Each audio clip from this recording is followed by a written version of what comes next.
अष्टावक्र गीता उपदेश संख्या AG 74।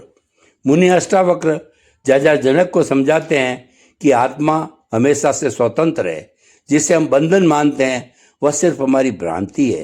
वास्तविकता यह है कि आत्मा का जन्म या मृत्यु कभी नहीं होती।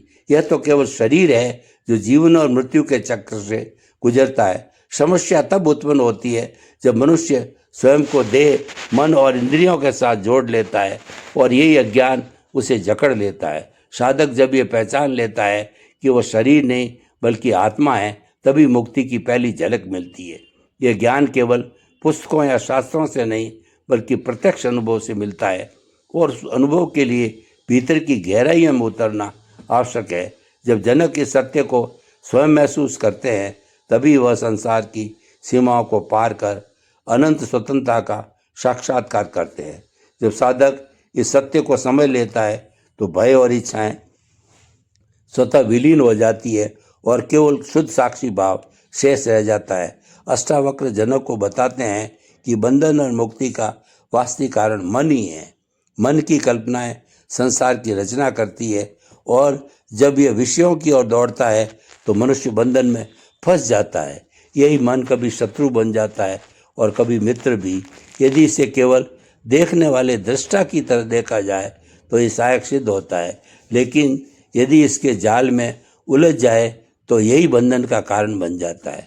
साधक का मार्ग यही है कि वह मन को देखने पर उसमें उलझे नहीं और स्पष्ट जान ले कि उसका अस्तित्व मन नहीं है। इसी विवेक से स्वतंत्रता का अनुभव होता है। जनक आत्मा को मन समझ लेना ही अज्ञान है और जब ये भ्रम टूटता है तो भीतर से गहरी शांति का प्रकाश फैलता है। आत्मा कभी भी बंधन में नहीं होती, केवल मन से तादात्म्य ही बंधन का आभास कराता है। इसीलिए आवश्यक है कि मन से परे अपनी चेतना को पहचाना जाए। जनक मन को पकड़ने या दबाने की कोशिश मत करो, बल्कि उससे ऊपर उठकर साक्षी भाव में स्थित हो जाओ। मन का स्वभाव ही परिवर्तनशील है।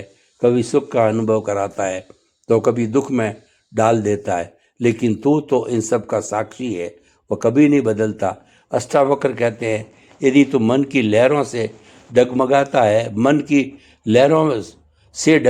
है तो अज्ञान में है, पर जैसे ही साक्षी बन जाता है तो विशाल आकाश की तरह स्थिर हो जाता है, जिसमें विचार केवल बादलों की तरह आते जाते रहते हैं।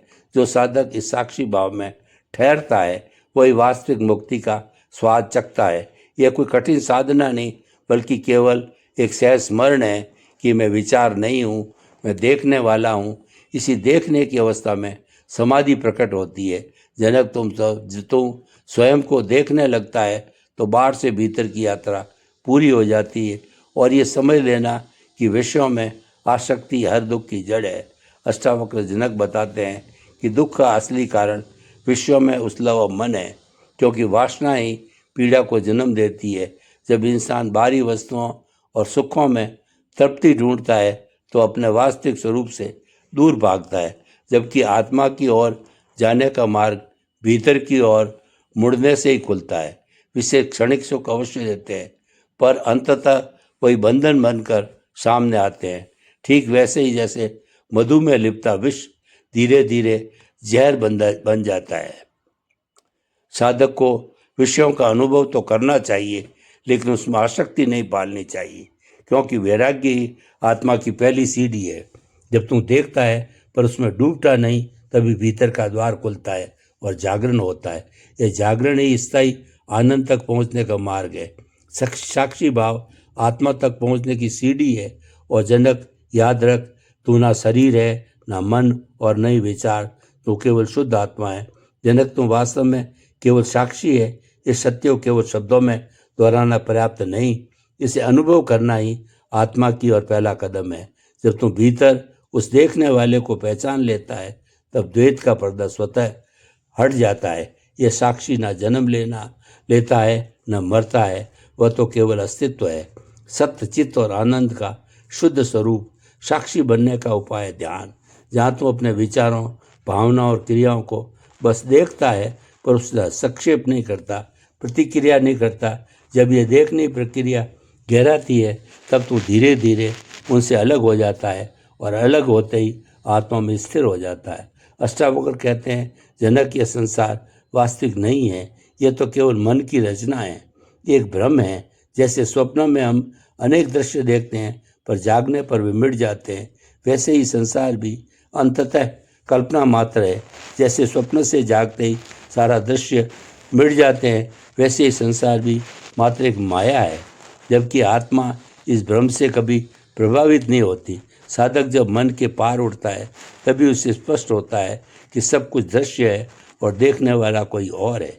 ये शुद्ध साक्षी इस पहचान के साथ भीतर सहज मौन प्रकट होता है। संसार को न त्यागना है, न उसे भागना है, न ही उसमें चिपकना है, क्योंकि त्यागी त्याग में सुख ढूंढता है और भोगी भोग में। दोनों ही बंधन है।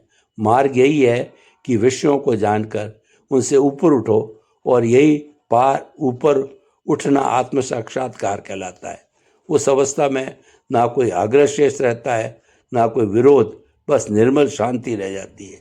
जनक, सुख और दुख तो केवल मन की बदलती अवस्था है, आत्मा पर उसका कोई प्रभाव नहीं पड़ता।